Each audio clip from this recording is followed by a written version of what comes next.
think a small change is really asking yourself as a leader, what's truly urgent? What's truly something that requires immediate responses and immediate drop everything you're doing and go do this? Or are we just addicted to that way of working? And that's how we work. I'm Amy Jo Martin. Welcome to the Why Not Now show.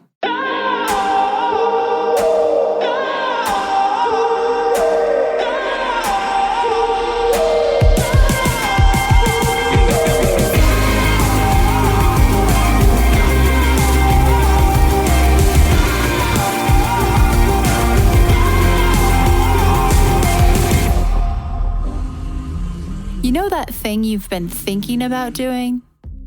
Yeah, that one. Why not now? Have you ever actually taken the time to ask yourself, what's stopping me? Let's talk it through. This is your chance to give that idea the attention it deserves and take action. Each episode, I have a chat with a fascinating person, from entrepreneurs to athletes, celebrities, my parents, rocket scientists, and all walks of life. We talk through a critical time when they've asked themselves, why not now? We dissect that day or even that moment, step by step. Just let go.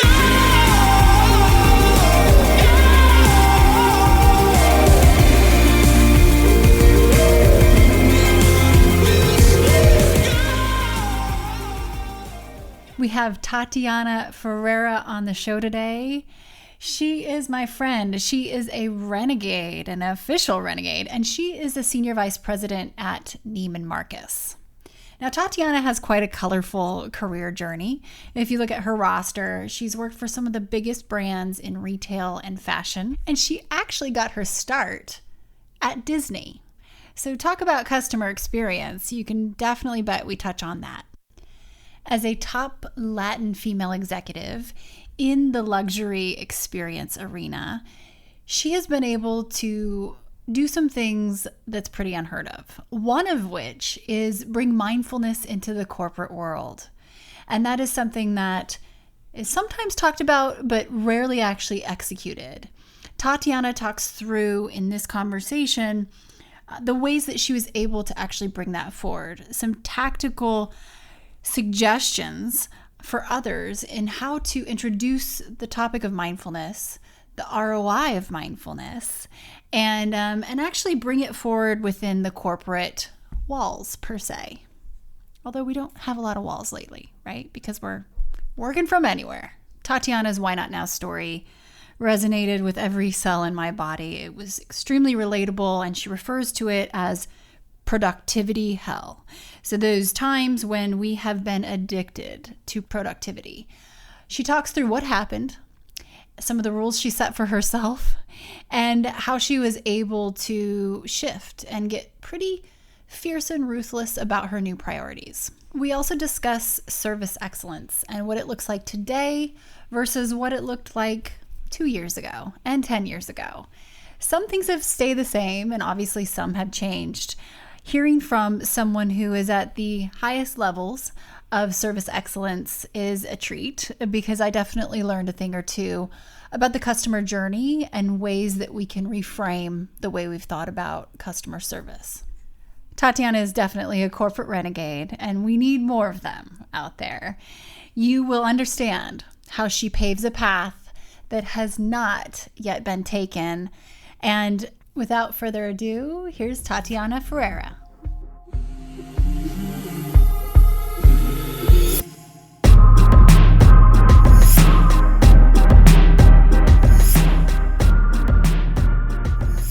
Tati, welcome to the Why Not Now show. Thank you so much for joining us today. This is a treat to have you.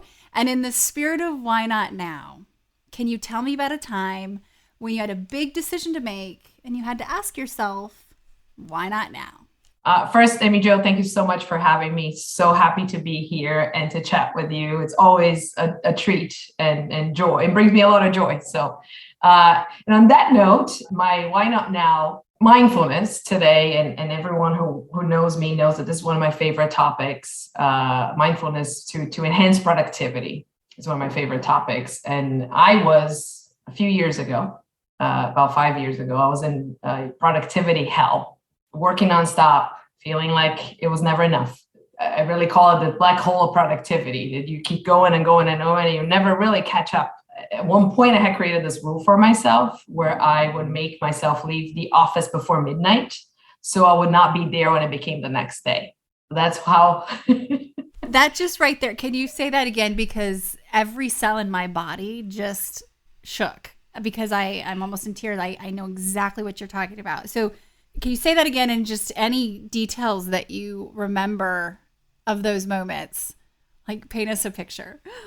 Well, the picture was these very long nights where I felt that I couldn't even start to make a dent in the work until everyone had left, or the email sort of had, calmed down and stopped in the call. So actually start doing the work at 7, 8 p.m.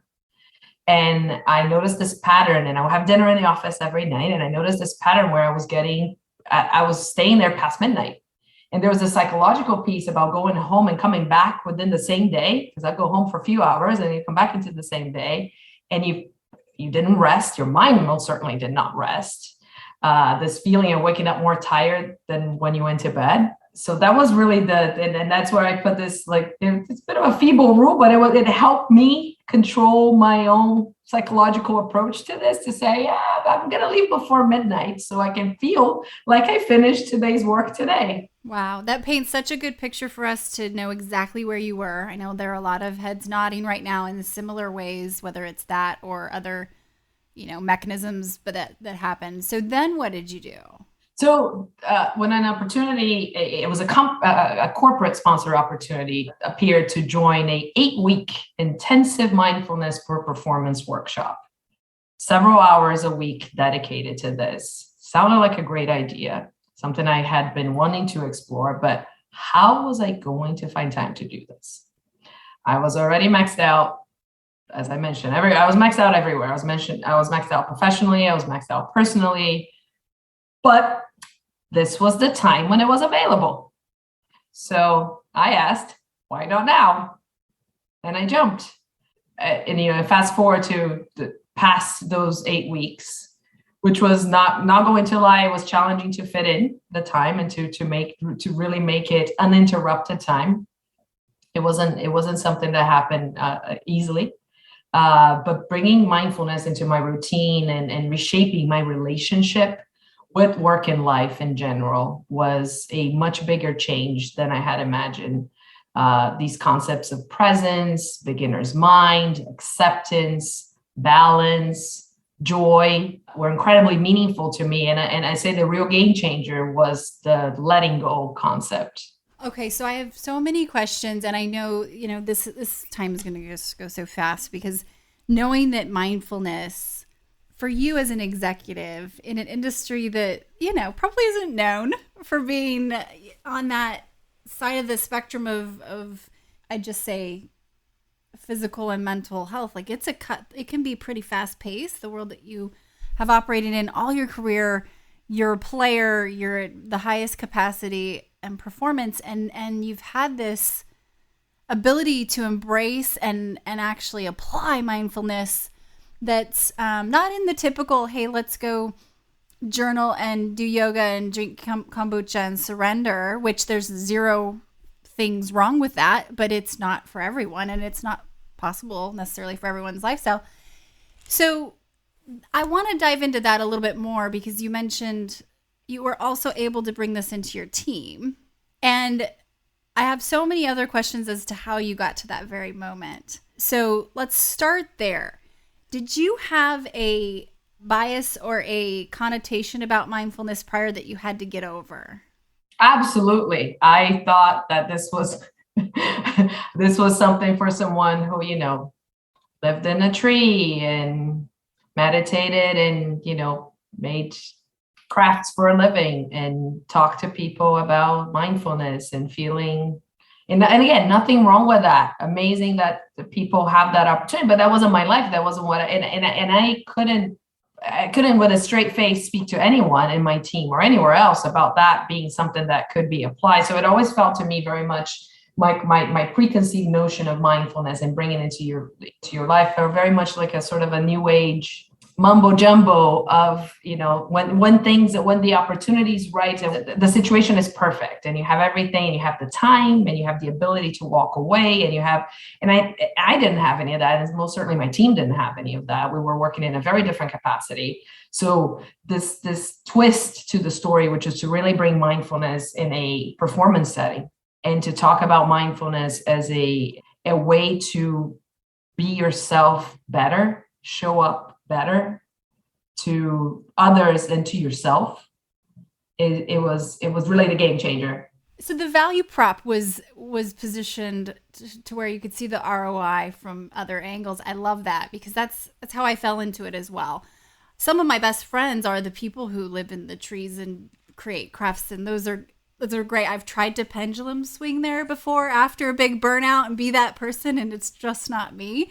But that being said, I was kind of tricked into it because I had learned and saw the research of, well, you have more creativity come to you, can get better creative ideas when you practice this. And so I was like, okay, this is kind of a Trojan horse. And then I realized, oh, there's lots of other even bigger benefits. But for you, Tati, when you first started, I know that sometimes when we hit these points in our careers where, let's say you're leaving before midnight just not to roll into the next day, we get sick and tired of being sick and tired of that situation. And we put some ruthless prioritization in place, which you did with this 8-week course. If we back up a step from there, how did you end up in productivity hell? And I ask because I've been there too. And so many people would say to me, why are you doing this? Why are you working that hard? And so I'm just curious if, when you reflect, what was driving you? Mindfulness helped me bring awareness to it, which is this idea and this personality trait that I have. I'm always looking to do something in a better way, continuous improvement. And there's something else that I can do here. I can make this a little bit better. I can push this a little bit further. And with that in mind, it's great if you're utilizing that in a positive, constructive way and bringing that expertise and bringing your contribution to something. But when you don't know when to stop and you really continue pushing and you really continue, and I realized actually that it was more proving it to myself, and I was doing this. It wasn't something that was and I don't know if you went through that same process, but I realized that the one that was holding myself accountable to that level of you're not getting out of this chair until this is perfect was me. I was the one that was doing that. And it's a snowball effect, because that happens day after day after day, your capacity to deliver excellence is diminished. So it is a snowball effect of I'm doing this and I want to deliver excellence, but I'm pushing myself beyond the point of excellence, where I am actually past that point and getting to the burnout point. And then tomorrow I'm going to do the same thing. So I'm going to pick up the burned pieces and I'm going to try to light them up again. And so on and so on and so on. And you do that day after day after day. And then you hold yourself to even a higher standard, because then the quality of your work, and is not the exact same as it was. So you continue to push yourself further and further and further. And that's how I got into productivity. Okay. Like addicted to the progress, addicted to the results, which perceived progress is an ingredient of happiness. So is perceived control, which I know you and I have talked about in even controlling our own days. And I'm using air quotes for those listening when I say control. So I think that's so helpful for everyone to hear, because 100% responsibility. You realize, yep, I created that situation, and you also found your path out. But as those who are listening, who are maybe you've instilled mindfulness into some huge organizations that may not have been the most conducive from the outside looking in. What are some of the tips that you have for those who are wanting to do the same and maybe sell it upward or sell it cross? You have authority, you're a senior leader. A lot of senior leaders are listening and probably wondering, how can I advocate this in and fly that flag? It's a great question. I think articulating the value proposition is a very important one. And to that point, attacking the preconceived notions head on, what this is, but also what this is not. I think being able to share that in a very clear way with the team is great. Finding your allies in those environments. You're not going to be able to do this alone. You need allies within the teams. Some of the biggest allies that I gained within my team were the people that didn't believe in this at all beforehand, didn't think there were going to be any benefit out of this. And it then becomes a very powerful statement that they're making around, you know what, this is actually interesting. This could work. This made something better for me. And those are the detractors, right? The naysayers. So that's always very powerful to get. You're not, and also knowing, by the way, that you're never going to have everyone there. And that's a very important, there's a group of people that are going to still look at, even with the value prop, even with all the benefits, even going through that program, there's a very big piece of openness that needs to be there for even to hit the right places. So you're not going to have everyone there, and it's okay, but you can and you will make a big impact to the entire team. And I'll say that the most, as important as the other, but I think the most effective way is to really break it down into bite-size learnings and conversations, and really taking your time. You're not going to jam that all into, even like I was saying, my original course was an 8-week intensive course. You're not going to get this in one conversation or in 2 conversations or in 2 sessions with somebody, 3 sessions. That's not going to be enough. And making it one of the things that really hit home with me when I was going through it is that there's some very clear action plans and tactical actions you could take in order for that to materialize in your life, to happen, right? So the idea that you have some very tangible results from doing certain things, and here's how you can observe it, and here are some of the actions you can take to get there. So that makes it very easy to see the progress and to see, because if you're just talking about, hey, how you feeling today? We all gone through those, like, oh, what's the scale? They have the little happy faces. You need to put your X in the happy face and where you are and all of that. But that is so subjective. It is really hard to turn that into say, okay, what's the real action and how that has helped me, my productivity. But when you're talking, for example, about the very real effects of multitasking or attempting to multitask, and how that, and giving some really tangible examples and tangible situations in which you're showing that there are better opportunities than to be productive. There are better ways than trying to do everything at once, for example. I love how you just framed it up at the beginning too, of using mindfulness to enhance productivity, that ROI and value prop.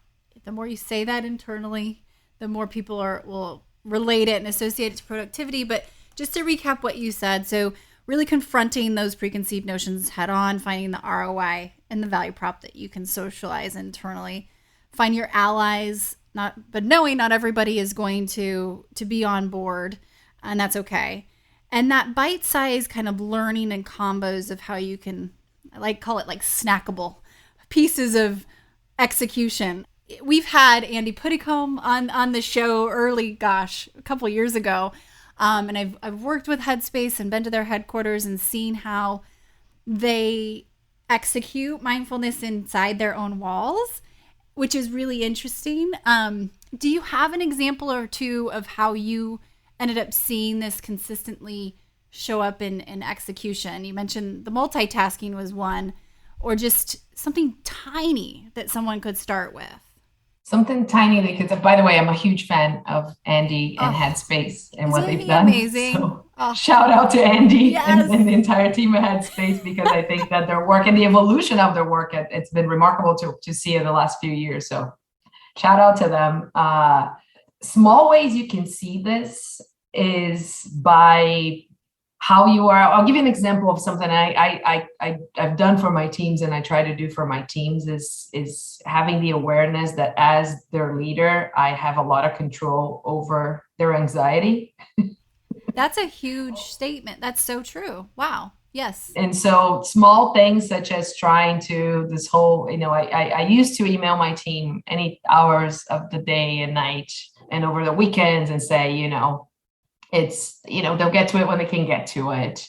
And I'm not expecting a response right away. And the truth is that if your boss is emailing you, you're going to want to respond, or you're going to be thinking about it at the very least. right? So it was, and obviously, and I'm not saying here that there's not opportunity. There's not moments where that has to happen, and there are urgent things we all have to do, and they're all. But I think a small change is really asking yourself as a leader, what's truly urgent, what's truly something that requires immediate responses and immediate drop everything you're doing and go do this, or are we just addicted to that way of working, and that's how we work? And 80% of the things we do are not really that urgent potentially. And the other flip side to this is that maybe if you spend another day with it, or hours, or however long that you deem to be adequate, that you actually get to a better request even.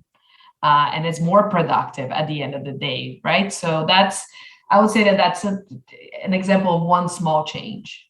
Thank you. And that's actually an amazing segue to where I'd love to take the conversation next. But before we do, I want to repeat what you just said, because we're all leaders in some fashion, right? Whether you're an individual contributor who's leading your family, your team, your coworkers, your clients, or you're a people leader, or you are leading your kids, your dogs, whatever. So you said, as a leader, I have a lot of control over their anxiety.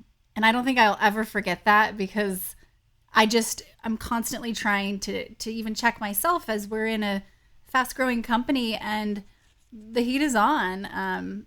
But you're exactly right. So again, 100% responsibility on everybody's role.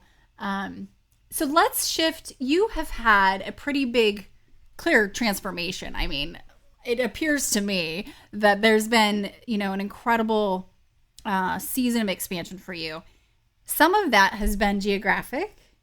And I think what's fascinating is here we're surrounded by the topic of the future of work from home, hybrid, blah, blah, blah, blah, blah, buzzword.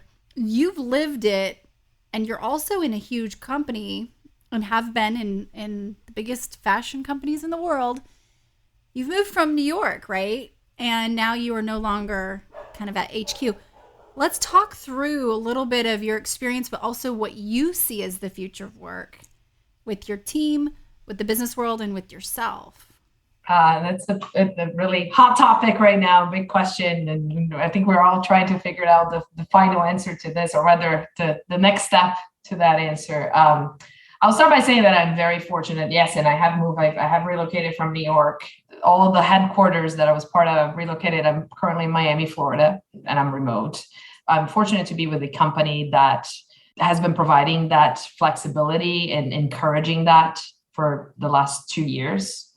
That really believes that when employees are given that flexibility to work outside of the office, not just in the office, rather they're going to be more engaged, productivity, focus, flexibility, satisfaction, belonging, all of those measures of engagement go up.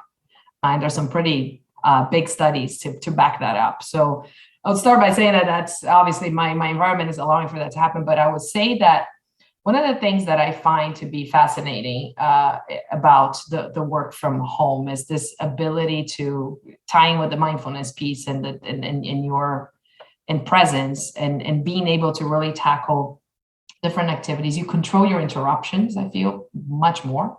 I believe that that's something that's incredibly powerful about the working from home, because it's different than someone walking into your office. You have a phone that rings, or you have an email that comes in, and you make a choice. So you have more control over those choices, which, to your point earlier, is one of the things. Control and choosing is one of the things that makes us all happier as humans. So I think that there's this big part of that. There's also something that we're all figuring out now, what's the right amount, because we all also crave that human contact and being with people. And there are several instances where it is richer to be with people in the same room. I have strategy sessions with my team systematically that are happening, every few weeks or so, where it's very powerful. Instead of us all being somewhere remote on the phone, that we meet somewhere and we're together and we are talking face to face for a full 2 days, 3 days, and we are spending that time. And so I think that the future will be to understand what that balance is, but to also keep some flexibility and not to, because I don't believe there's going to be, or there are hard and fast rules that will apply to everybody. And it's always thinking about, like, is it 70% predetermined and descriptive, and how, or prescriptive rather, on how everyone should be operating, and then some of it is left up to the team to see what works best for them, with the right support to help the teams get there and understand what's best for them. But I think it's going to be a combo of, because there are undeniable benefits to both, but it is absolutely very complex to get to a formula. And I believe each team is going to have a slightly different formula of what's worked best for them.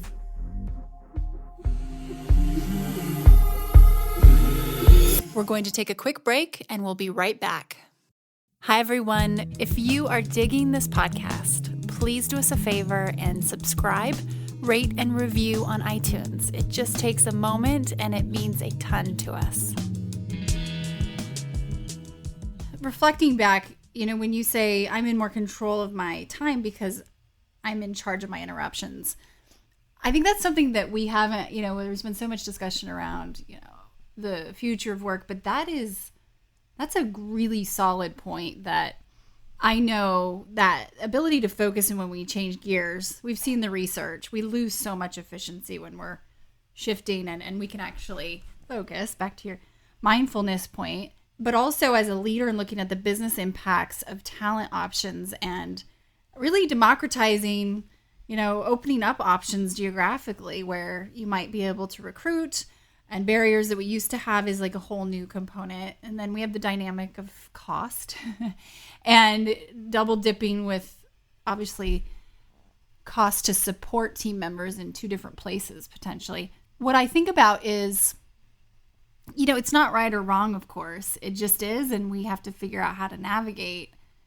probably the next 10 years of the difference that's going to happen of work. And something that our fellow renegade Liz Matthews said, the SPV or SVP, I'm thinking special purpose vehicles right now, the senior vice president of Dell Global Brand, is she always says work is not a destination, it's an outcome. And so truly that work from anywhere, you can romanticize it or you can kind of dismiss it and think of it as a negative. But in the same 48 hours, I know I was working from Cabo on a beach one moment, and the next moment I was escaping to my car because I could not find a quiet space in my house and trying to work on something in my car, right? So you can romanticize as you want, or you can, but it is all of what we make of it. I think it's that stress of finding our own groove and that uncomfort, but also opportunity to reinvent, like, amazing, right? What you just mentioned is also something that I have been benefiting from because of the approach at Neiman Marcus Group of looking at this from this perspective of being virtually committed, and is the pool of talent and the incredible professionals that we now have access to, because we said, okay, we're not going to put ourselves in this box of we can only hire somebody if they live in X or Y place, or they have to move, or they have to move their family, or that. So that alone, and this ability to meet people halfway as well, and have this opportunity to, you just expanded your pool everywhere.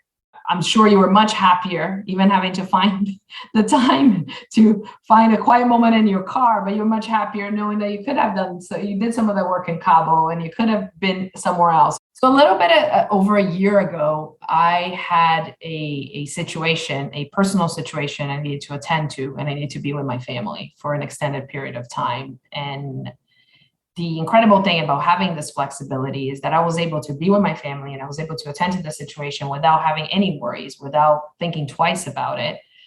And at the same time, being able to dedicate time and to be able to participate in important events and things that are happening at work. So this was absolutely invaluable. Yes.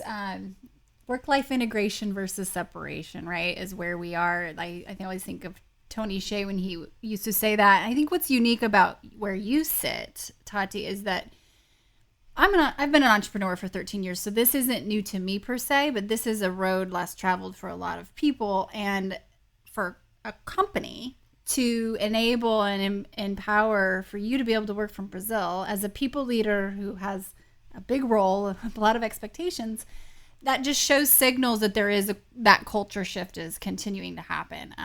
It's either embraced and encouraged or it's just dealt with, right? And so it sounds like you're on that progressive side. So kudos to you.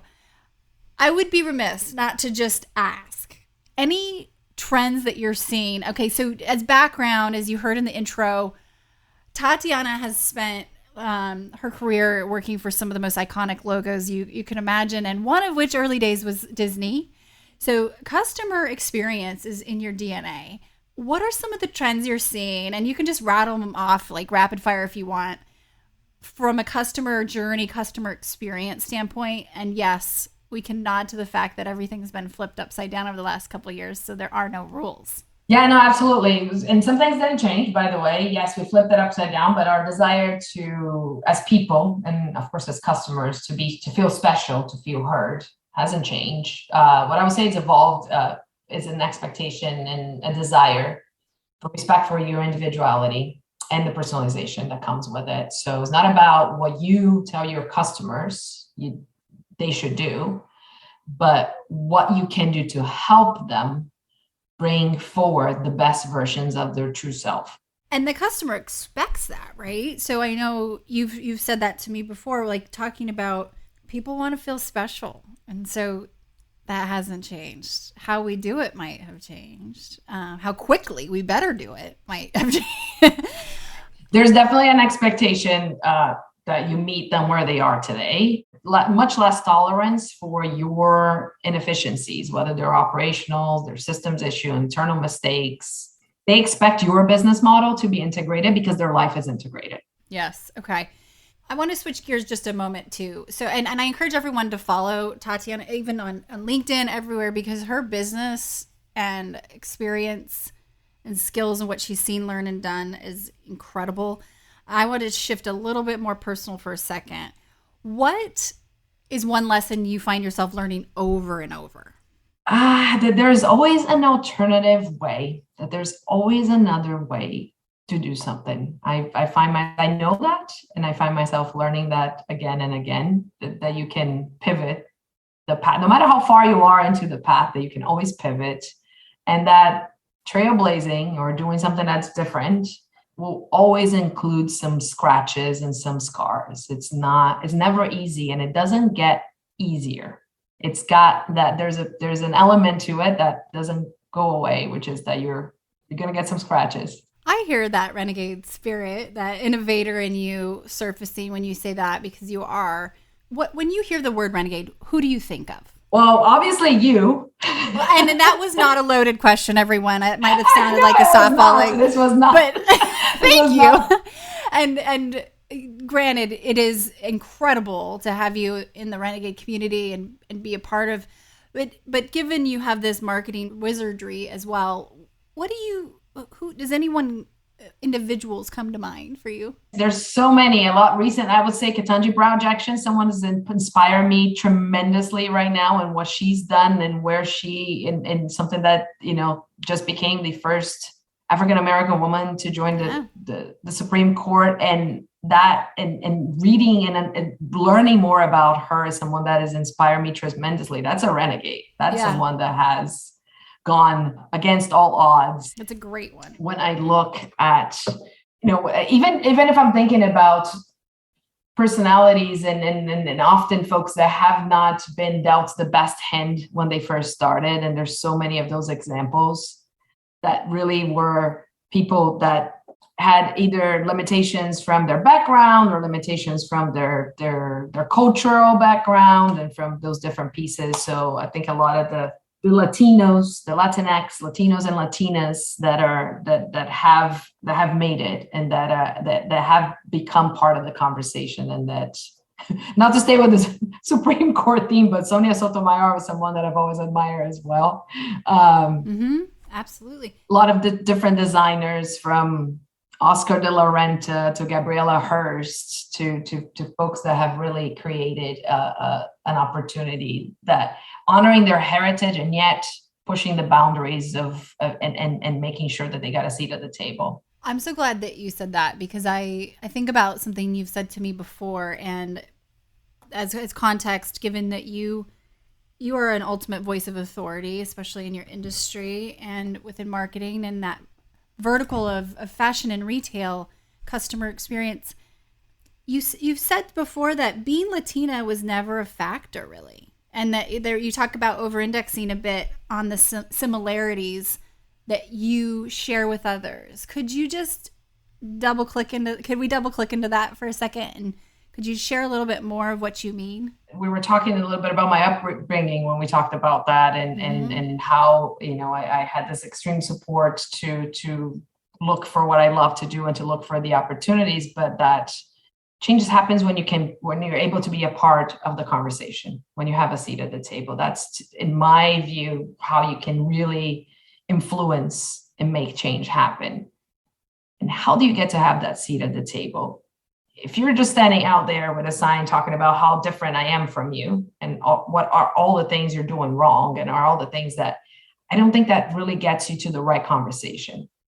And I think that there is a way for you to come in and show the other side and show all the things we have in common. And, oh, by the way, here's a handful of things that I can make you better at, and you can make me better at, and this handful of other things that are not really part of my portfolio of what I do and how I contribute. So that being able to show that we are stronger as we are more diverse, as we work together, as more perspectives are brought into the table, I think has always been my approach. And it's not about not being extremely proud of it, and everyone is aware of it, and it's something that I bring. I try to bring all of the best parts of it into the conversation, but it's also this basic human condition of we're all the same, but we can add different things to the conversation. I love that so much. It's I think that is invaluable advice and relevant to really everyone, because we can always find the reasons why we're not similar. But more so specifically, you look at women who are getting more seats at the table and the diversity among those women, not only table, but cap table, as we like, at Renegade, especially more equity, more control over where capital flows. It's such a great way to look at it. And it's an asset. I think that point of view. Okay. A few rapid fire questions if you're game. Of course. And let me preface this, because I will say last week I was Zooming with Tati and I had this jumpsuit on, and remember, fashion's not really my thing, but I am actually really interested in it and kind of in this season of life where I'm leaning in, and I didn't know what shoes to wear. So if you can visualize this, everyone, I'm standing on my chair in my home studio and I'm like, what shoes? And so I send her a photo of my options, and she's guiding me. So you are my fashion mentor. I hope that you know that this is you. Yeah. I'm happy to be, and so honored to be. You've got a lot of coaching to do here. That being said, let's start off here with the rapid fire. The first piece of advice that comes to mind when you think fashion advice for someone. Any tip? Wear something you're comfortable with. Boom. Got it. Love it. Secondly, what keeps you up at night? Am I making enough positive impact? All right. Is there anything that you've read recently or watched that just inspired you to take action? It could be a book. It could be an Instagram meme. It could be a documentary. That's so many. And it's actually harder to choose the one that I will tell you, because I am inspired to take action weekly with different things that I see and that I've been inspired by a lot of the different, I was inspired to take action in support of the Ukraine crisis and the work that Chef Jose Andres is doing with World Central Kitchen there. Oh my gosh. Talk about renegade. How cool is he? Thank you. I didn't mention him as one of my renegades. I'm not sure why, but yes, he was definitely on that list of people. He is a human that is just absolutely unmatched. By the way, later today, I do have a recording with someone in Poland who is a friend of Reagan Walsh's, who's also on Team Renegade, who has been taking in some refugees, and we get to talk through and talk to them. So how amazing. It's neat. Okay. And next question, Pirates or ninjas? Who is tougher and why? Ooh, pirates and ninjas. I'm gonna have to go in ninjas Do you want to because back that up? ninjas have this incredible training of body, mind, and soul. And they are very prepared for what they're going to face, whether they ever face it or not. And they have enough skills to be able to pivot because they are so prepared, because they have so much that they have learned. There's so much in their utility belt. Love it. 3 quick last questions. Favorite book of all time? Tough one, huh? So one thing you probably identify from this conversation is that I have a really hard time picking one thing, and I love so many. You can rattle off 3 if you want.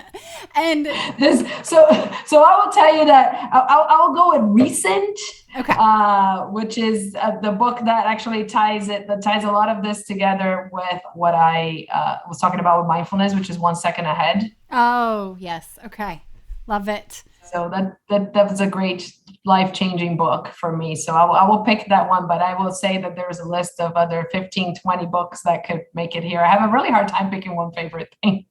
I understand completely. It's like almost genre. So someone says, what's your favorite song? You just look at them like, what? You can't do that. That's not fair. You can't compartmentalize and box me in like that.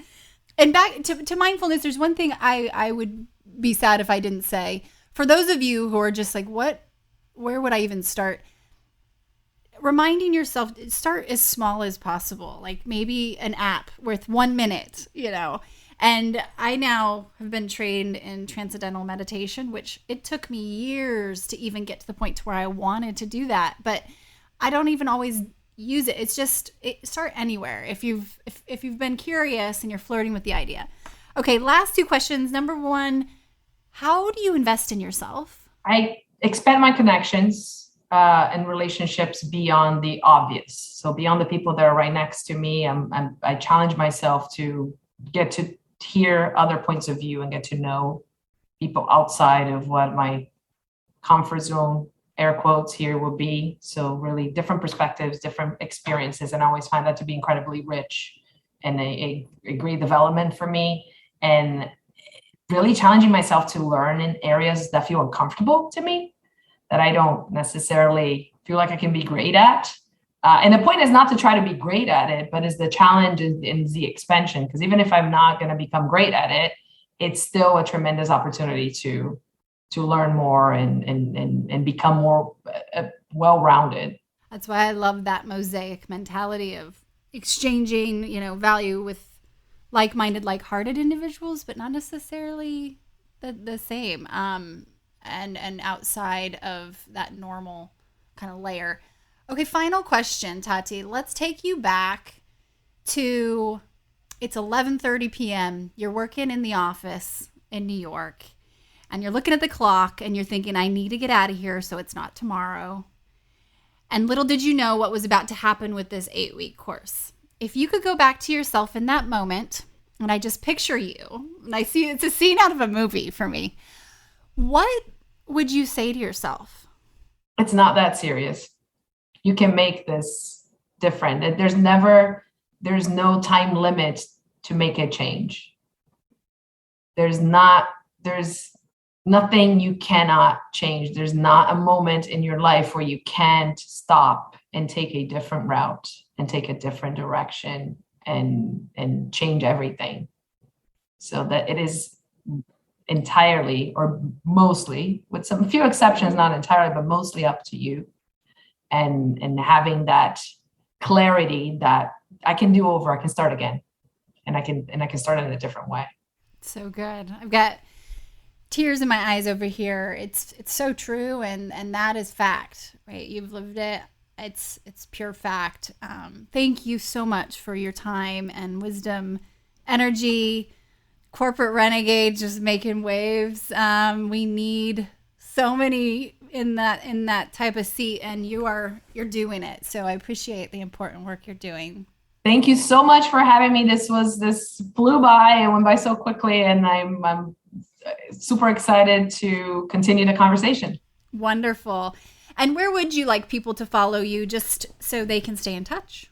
LinkedIn is a great tool. It's a great place, as you have mentioned before. So I'll be happy to have conversations there and chat and be, as I just mentioned that one of the ways I invest in myself is expanding those connections and the relationships. So I welcome that outreach. Thank you, Tati. Have a wonderful rest of your day. Thank you. You too. Have a great day, Joe.